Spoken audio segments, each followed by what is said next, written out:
Hello बच्चों, स्वागत है मेरे नए वीडियो में। आज के इस वीडियो में हम लोग क्लास 12 एक्सरसाइज 3.1 एनसीईआरटी की बुक का क्वेश्चन सॉल्व करेंगे। ठीक है, पिछले वीडियो में हमने एक्सरसाइज 3.1 के कुछ क्वेश्चंस को सॉल्व किया था और आज उसके आगे के क्वेश्चंस को हम लोग सॉल्व करेंगे। तो चलिए क्वेश्चन सॉल्व करते हैं।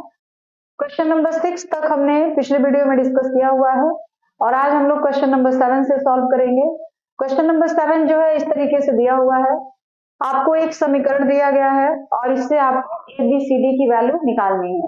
तो जो समीकरण दिया गया है वो क्या है, देखिए यहाँ पे A11 की वैल्यू है A माइनस ए और यहाँ पे A11 की वैल्यू क्या है -1, यानी A minus B is equal to हो गया -1 और A12 की वैल्यू यहाँ पे 2A प्लस सी है और यहाँ पे 5 है, तो 2A plus C is equal to 5, फिर 2A minus B is equal to 0 और 3C plus D is equal to 13।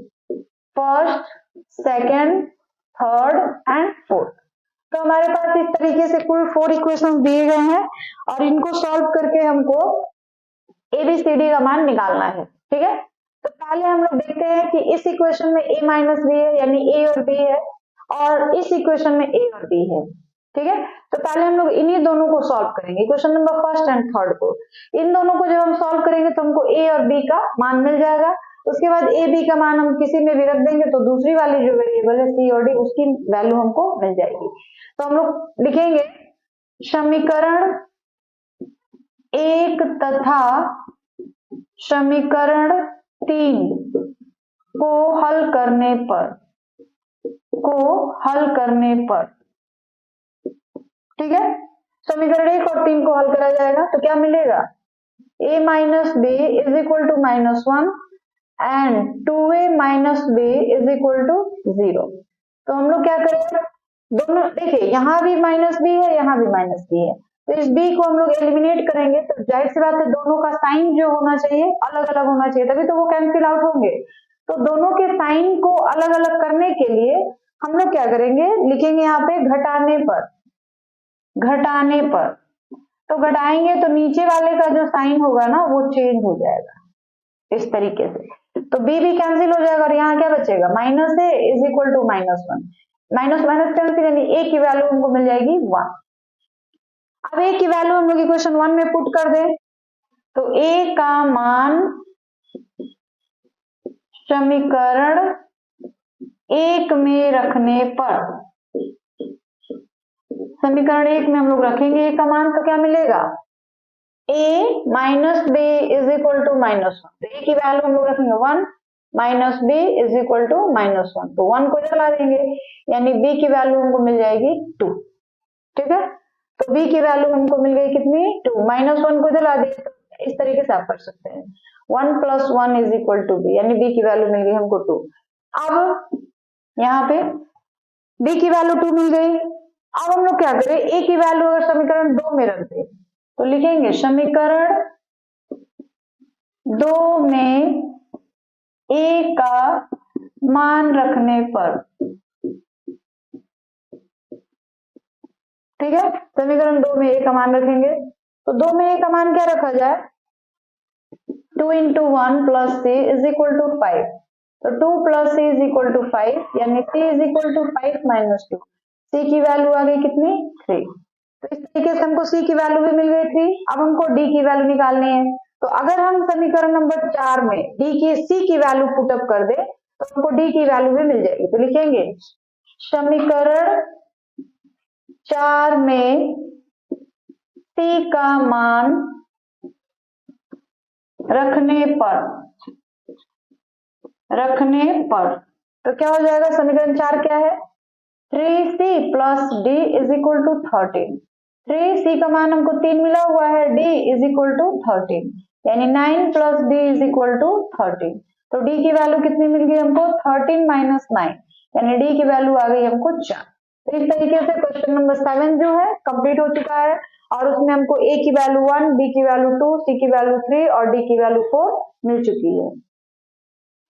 चलिए बच्चों, अब हम लोग क्वेश्चन नंबर 8, 9, 10 तीनों एक ही साथ हमने लिखा हुआ है। 8 क्या है, a इज इक्वल टू कोई अवयव दिया है जिसकी कोटि क्या है m इंटू n है, एक वर्ग आव्यूह है यदि, तो हमने जब आपको बताया था कि वर्ग आव्यूह क्या होती है, वर्ग आव्यूह एक ऐसी आव्यूह होती है जिसमें पंक्तियों की संख्या और स्तंभों की संख्या यानी रो की संख्या और कॉलम की संख्या दोनों आपस में क्या होती है, बराबर होती है। तो वैसे आव्यूह को हम लोग क्या कहते हैं, वर्ग आव्यूह कहते हैं। ठीक है, तो पंक्ति को हम लोग n से दिखाते हैं और स्तंभ को n से दिखाते हैं, तो दोनों की संख्या बराबर होगी तभी वर्ग आव्यूह होगा। तो इस हिसाब से जो क्वेश्चन नंबर 8 है उसका आंसर क्या होना चाहिए, सी, m और n, ये वाला ऑप्शन करेक्ट होगा। ठीक है, क्वेश्चन नंबर 10 पहले देखते हैं उसके बाद 9 देखेंगे। क्वेश्चन नंबर 10 छोटा है इसलिए 10 क्या है कि 3 into 3 कोटि के ऐसे आव्यूह की कुल कितनी संख्या होगी जिनकी प्रत्येक प्रविष्टि 0 या 1 है। देखिए जो हमारे पास आव्यूह है उसकी कोटि कितनी है, 3 into 3 यानी उसमें अवयव कितने हैं, 9। ठीक है, जो हमारा आव्यूह है उसमें कितने अवयव हैं, 9। अब सवाल ये है कि 0 और 1, केवल उसमें 0 और 1 ही आपको पुटअप करना है। ठीक है, 0 और 1 आप नंबरों को पुट करके ऐसे कितनी संख्याएं होंगी जिनकी आव्यूहों की कुल कितनी संख्या होगी, तो ऐसे कितने आव्यूह आप बना सकते हैं 3 into 3 ऑर्डर का, जिसमें जो अवयव हो वो केवल 0 और 1 ही हो। ठीक है, सारी बात समझ रहे हैं, कहने का मतलब ये है कि कोई आव्यूह है जिसकी कोटि m into 3 into 3 है, क्लियर, यानी रो की संख्या भी 3, कॉलम की संख्या भी 3, और उसके जो अवयव हैं वो केवल आपको 0 और 1 ही लेने हैं और कुछ नहीं लेना। तो 0 और 1 पुट कर करके आप अलग अलग तरह के डिफरेंट टाइप्स के कितने आव्यूह बना सकते हैं, क्लियर है। तो इसके लिए हमारे पास अवयवों की कुल संख्या कितनी है, 9। इसके लिए हमारे पास एक फॉर्मूला होता है, आव्यूहों की कुल संख्या बराबर आव्यूहों की कुल संख्या बराबर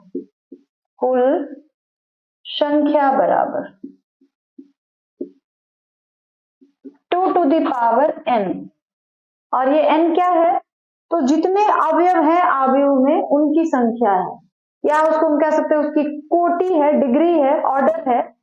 तो हमारे पास जो आव्यूह दी गई उसकी कोटि कितनी है, डिग्री कितनी है, 3 into 3 यानी 9। अब 2 to the power 9 का मतलब हो गया कि आप 2 को कितने बार मल्टीप्लाई करिए, 9 बार, 1 2 3 4 5 6 7 8 and 9, और सबको हम लोग मल्टीप्लाई करेंगे तो हमको मिल जाएगा 512, यानी हमारा डी वाला जो ऑप्शन है वो क्या होगा, करेक्ट होगा। तो 10 का ऑप्शन नंबर डी है, 8 का ऑप्शन नंबर सी है, अब बचा है 9। इसमें थोड़ा आपको सॉल्व करना पड़ेगा क्वेश्चन को। ठीक है, तो देखिए इन खाली जगहों में इसको हम लोग सॉल्व करेंगे क्वेश्चन नंबर 9 को। देखिए कैसे करेंगे, x तथा y के प्रदत्त किन मानों के लिए आव्यूहों के निम्नलिखित युग्म समान होंगे। x और y का मान आपको निकालना है। ठीक है, तो x और y का मान हम लोग कैसे निकालेंगे, देखिए अभी हमने क्वेश्चन नंबर 7 जैसे किया ना, सेम उसी तरीके से आपको सॉल्व करना है और x y का मान निकालना है। देखिए 3x plus 7 is equal to 0, तो यहां से अगर हम x का मान निकाल दे तो हमको क्या मिलेगा, 3x is equal to -7 and x is equal to -7/3, ये मिल गया। और yes 3x plus 7 is equal to 0, तो वहां से हमने किसका मान निकाल दिया, x का मान निकाल दिया।